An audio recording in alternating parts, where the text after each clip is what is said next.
Bien entendu.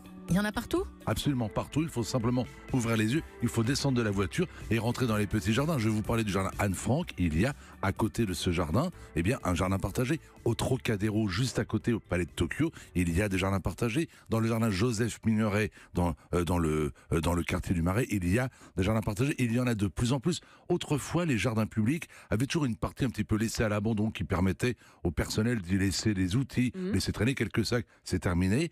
Tout espace dans un jardin est rentabilisé, est utilisé, et en particulier pour y installer ce que l'on veuille. Tout est réinvesti. Il n'y a plus de petites parcelles, et c'est vrai que vous voyez des tout petits bouts de potager. En fait, Hervé Brenon, juste avant de répondre à Julie, ce sont souvent, alors pas qu'à Paris, à Limoges, il y a plein de villes vraiment qui jouent ce jeu-là. Ce sont des petites structures, en fait, des petites parcelles. C'est pour ça qu'on ne les voit pas forcément en général, ces jardins partagés. Ce sont des jardins souvent modestes, souvent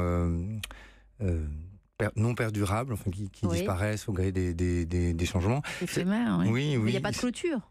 En général, si, ils sont fermés. En fait, ce qui est le principe, disons, c'est que c'est un groupe de personnes qui s'engagent à jardiner ensemble. Oui. Ça, c'est le point de départ.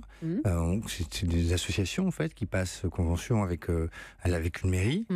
Ces programmes qu'on évoquait tout à l'heure, main verte, etc., c'est cette idée-là, donc d'encourager ces conventions.